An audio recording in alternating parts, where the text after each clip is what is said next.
Hi everyone. We're just a couple of weeks short of our bonsai show, and this is a very busy time. What I wanted to show you today is a little bit on how we make dies. These are the wood display stands that we use to display a bonsai either in a bonsai show or whenever it's placed on formal indoor display. This particular die is actually not the right size for this beautiful bougainvillea, but I'm going to make a couple, and in order to do that, first I have to figure out what the right size is for the trees that I want to show. So I put this on here just to kind of test it for size, the same way that you would try on a stock business suit in order to get tailored for one that's custom fitted, and then the tailor gets an idea and takes your measurements. So here we go. This die, which I made several years ago, and I'm going to make one similar but in a different size and show you how I do it. This one is 26 inches wide. Just hold the tape measure right there. And it's about 17 inches from front to back. And it's obviously a bit too large for this tree.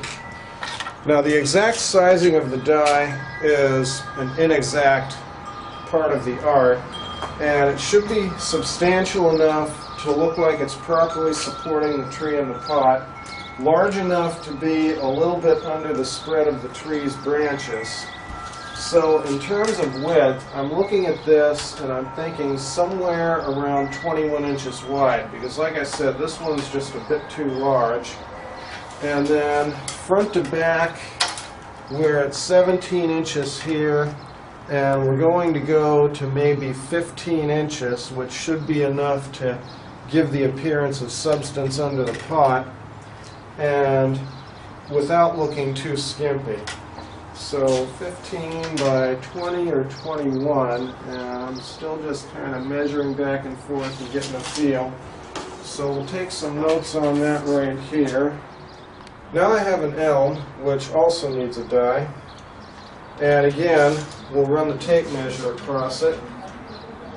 And this one is looking for roughly 20 inches in width. And front to back, 15 inches should be sufficient.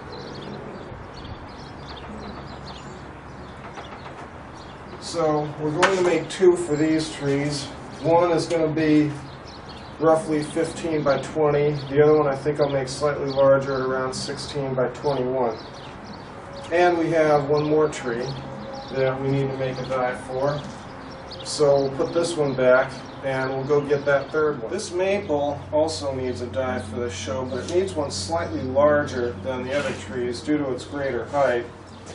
So I've been taking measurements here, and I think we're going to go about 22 inches on the width on this one.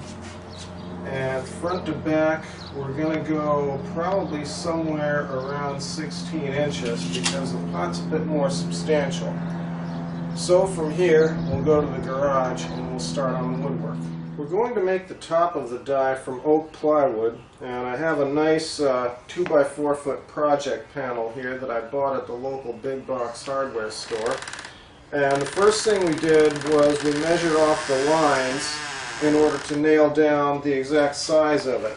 Now I settled on a size of 16 inches on the short side by 21 inches on the long side, and took those measurements and transferred them using a graphite carpenter's pencil, a steel straight edge, and a little tri-square. And then once we put the measurements on the plywood, we want to check to make sure that we're building a square top and not a parallelogram, and the way we do that is we measure the diagonals. So we layer a straight edge down corner to corner, and we get a diagonal measurement of right around 26 3/8 inches, and then we do the same thing to the other corner and we get the same measurements. So that's how we know that our pre-cut sides are straight and our measurements are straight. Now we'll take the loose stuff off the panel and get ready to cut it. Now before we sign off, we're going to be doing the cutting off camera because a circular saw makes quite a bit of noise, but a couple of things. Safety. Item 1, I wear leather work gloves when I use a circular saw because in the unlikely event that I do start to cut myself, the leather will give me that split second before the saw blade bites into my hand, and I'll know something's going wrong and the saw will hang up on it. So it's just common sense. Item 2, never hold your work with your hands. Always clamp your work. I've got a couple of big C clamps, or what the British folks call G clamps, and I've got the panel clamped down good to my workbench so it's nice and stable.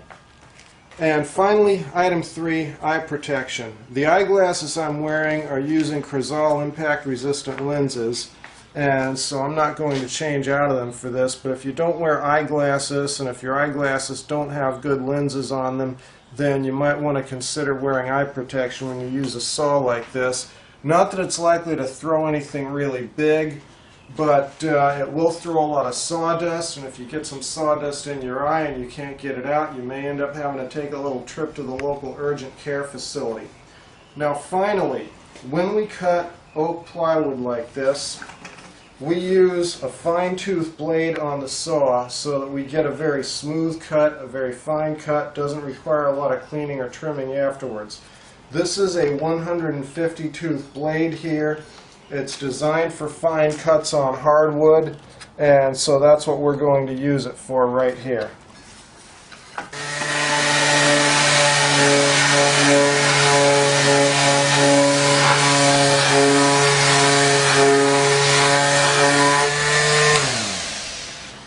We're just sanding the edges now that we've cut our pieces to size to make the tops of the dies, and the project panel that we used actually yielded up enough material for 2 medium-sized dies. We have this one on the workbench, and I have this one over here which I've already sanded the sides on, and we'll be doing a little bit more sanding later on, but all we really need to do now is work out the highs and lows on the sides so that when we glue on the trim pieces they fit evenly.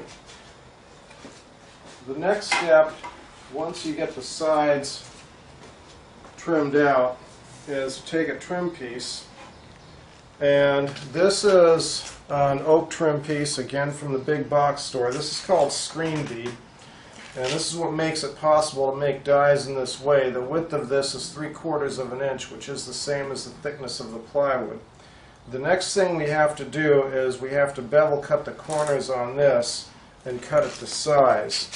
Now this is something where I typically like to just come up and eyeball it because we're not going to be perfect here, and then do the same thing on the other side, and if we get it wrong then we're going to have to recut it, which is why I bought a couple of pieces of this, and I'll buy more if necessary. I'm not going to screw up a die that I'm going to have quite a few hours in over a $6 piece of lumber. So the next thing we do after we measure these pieces is we take our top out of the bench, and then we have to cut the piece with the circular saw. Now, this particular piece, we need to pay attention to which direction we're cutting. We need to make sure we have enough room to work with the saw, and we don't want to foul the back of the saw on the bench. Now, if you have a miter saw, and I do have one, and you have a fine-tooth blade for it, which I don't have, you can make this cut just as easily with a miter saw. But if you don't have the luxury of having a miter saw and you're doing this on a budget, then a circular saw with a fine-tooth blade will work just fine. You just have to make sure you get the proper 45-degree angle. Now for the fun part. We get to start putting our die together. Now what I've done for the trim on the long sides is I've custom fitted one to each side just to make absolutely sure they fit in the event there are any lingering imperfections in the wood, and I've scribbled a number on each one. Number 1 for this side and number 2 for the other side. So the next thing we do is we take a good wood glue, and I'm using here Type On Premium Wood Glue, and we just run a bead of glue down the side of the wood, and then I'm going to lay this on here, and then I'm going to have to wipe off the excess in a minute or so.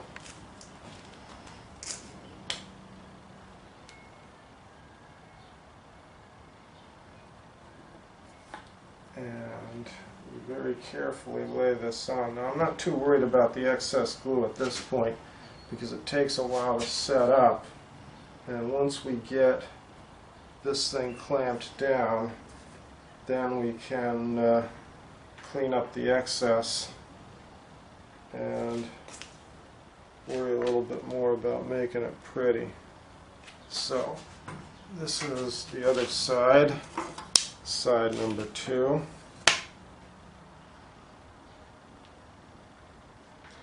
And now that we have both sides attached,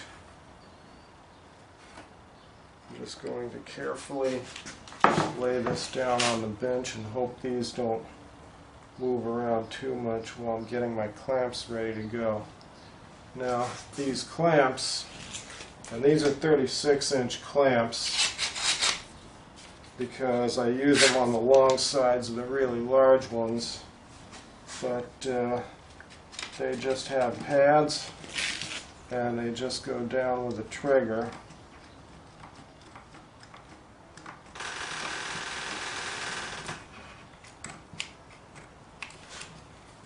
Sorry, wrong trigger. Okay, so now we'll pull out the other clamp, and then we'll bring that in, and then we'll move it till we get it in position.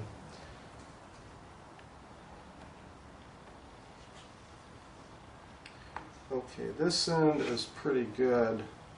We're going to fix our little imperfections with the sander later on.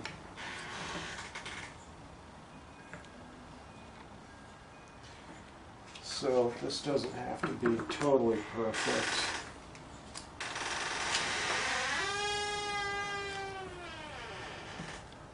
And we're just about there. Okay, now I usually like to let these dry overnight before I move on to the next step. So, in the next scene, it'll be tomorrow.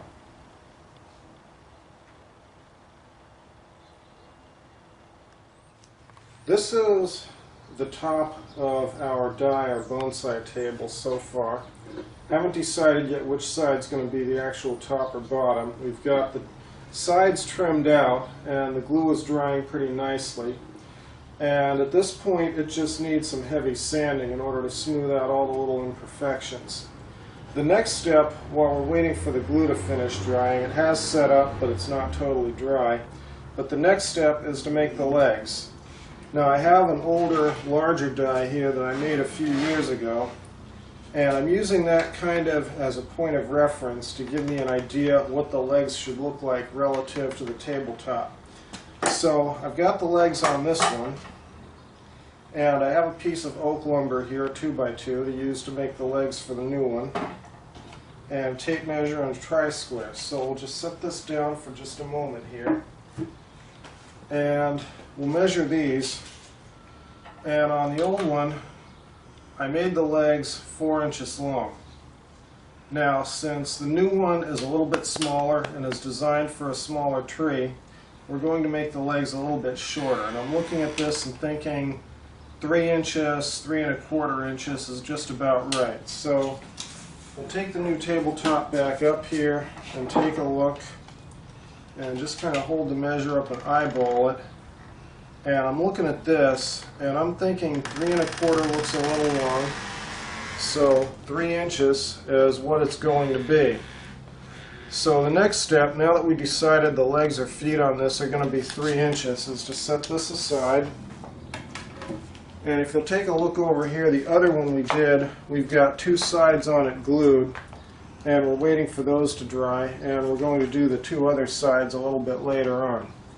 But getting back to the first one, Here's our piece of oak stock, and we're going to just take a measurement here at 3 inches and then take our tri-square so that we make an absolutely straight mark. Now, because we're going to lie these on our sides, on their sides relative to the tabletop, they don't have to be totally exactly the same length, which makes this a little easier.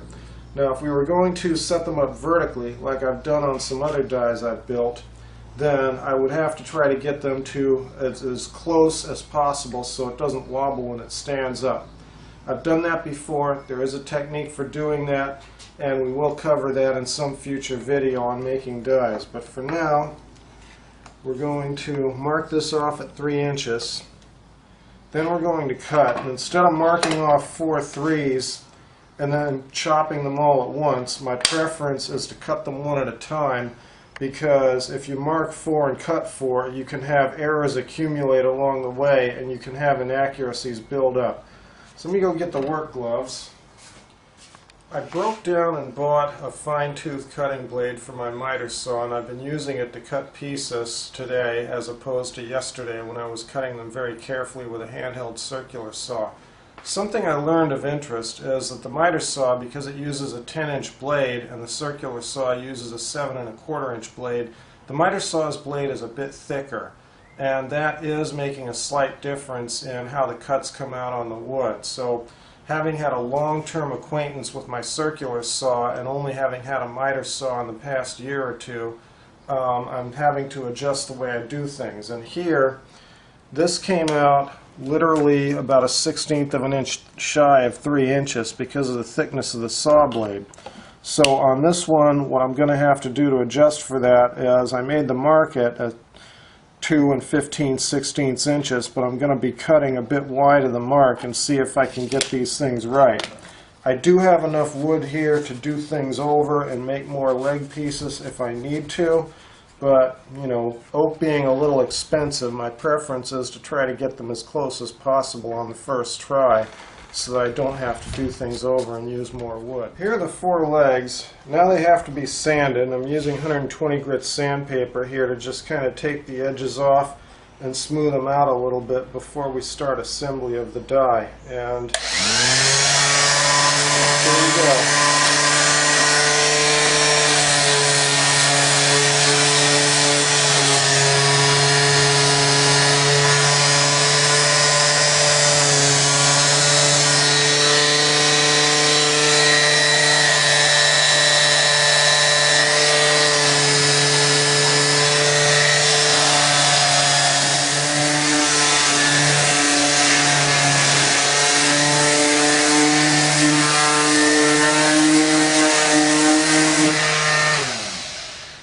Okay, what we've done, now that we've got all the sides trimmed out on our top, is we've sanded everything smooth using 80 grit sandpaper, and we've got all our side pieces sanded down even with the top. Here's our 4 legs right over here, and in a few minutes we're going to start working on how to attach those to the top. But meanwhile, we have to do a little bit of fixing with the top here. A couple of our trim pieces didn't quite come out perfectly on the corners, but that's not a problem because we've got high performance wood filler that will deal with that just fine. Now, our wood filler is a 2-part epoxy. It's like Bondo that you use on auto bodies, and it's real nasty stuff, makes nasty fumes. So you want to be very careful when mixing it to work only in a well-ventilated area, not breathe it too much. But we just take the stuff and we just put it into the cracks and the gaps, and then after it sets up, we will sand it down. It's pretty simple to use. It may take a second application to fill a gap this size. We've sanded and finished the tabletop. We've cut the legs to size, and we've determined locations for them, and we've taken measurements. We've decided to place each leg 1 1/4 inches inward both directions from each corner. So we have 4 legs, 4 sets of measurements, 4 sets of markings. We also decided that this is going to be the underside of the top because the other side has a bit more interesting grain structure. So the next thing we have to do, and this is the really tricky part, is we have to measure for the locations of the dowels that we're going to use to hold the legs in place, and then we have to very carefully drill the holes for the dowels.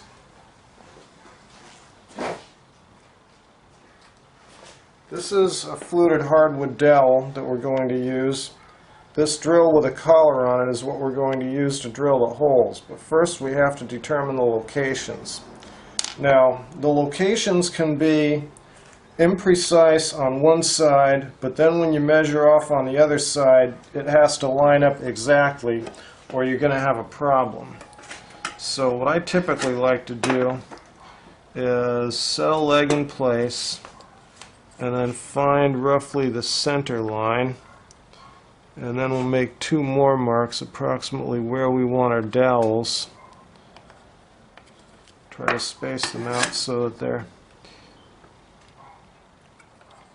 about right, and then we make some cross lines so that we can figure out the location of the dowels. So these are going to be the drilling locations for the 2 dowels to hold on this leg.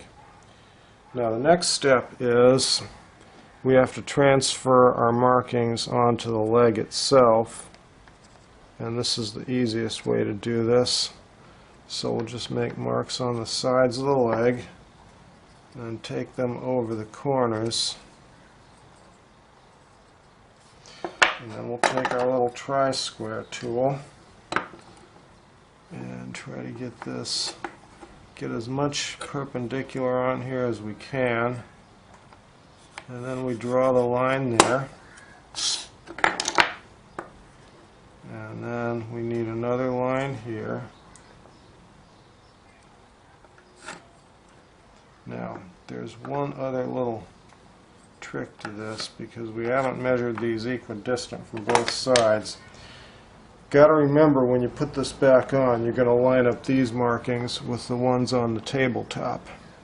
So let's get out a drill, fire it up, drill our holes, and hope that our dowels are going to fit. Now the dowel is going to go a short way into the top because it's not that thick, and a good bit longer into the leg. This is the scary part, because once we do this, there's no turning back. So first, let's make sure the collar is set so that we're not going to go all the way through the wood.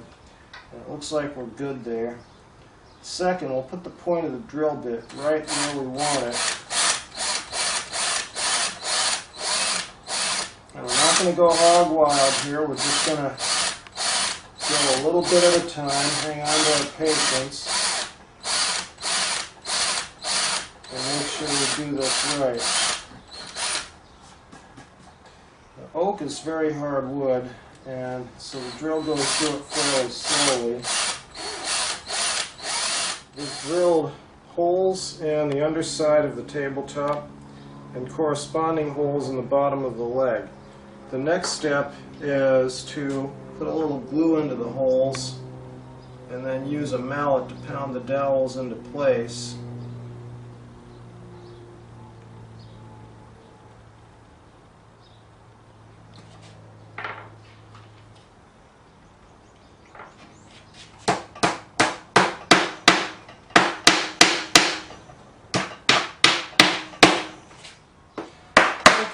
Now that we've got the dowels in and we got plenty of glue, we just pound the leg into place.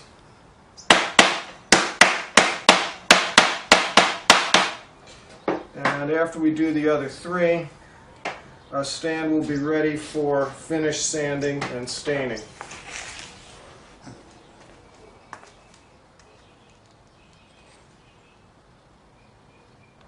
The construction phase of our bonsai die is now finished, and we're putting the final finishing touches on it.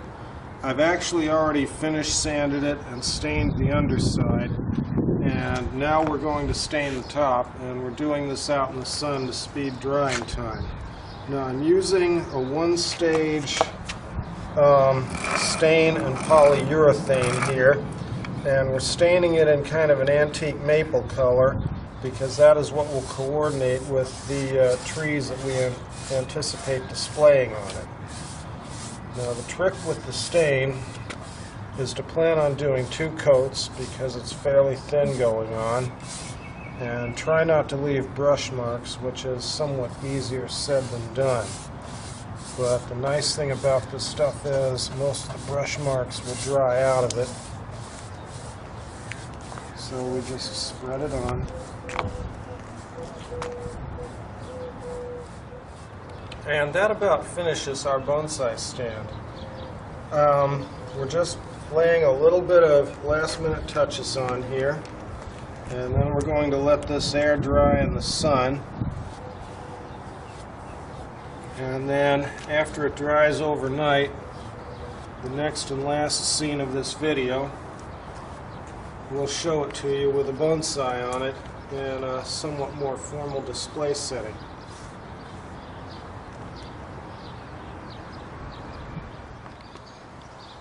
Our bonsai die or display stand is finished. We also made a smaller one for the kusamono or companion plant. And I chose this bougainvillea even though it's not quite ready for the show and still needs the top shoot trimmed, which we left on to thicken up the main shoot here. And it also has a little bit of wire on it, but I just wanted to show you give you an idea of what it's going to look like when we present it at the show. And that concludes this video, which actually took nearly a week to produce from the time I first started cutting lumber until this moment here. So hopefully we'll see you at the show, announcements to follow in the credits, and thank you for watching, folks.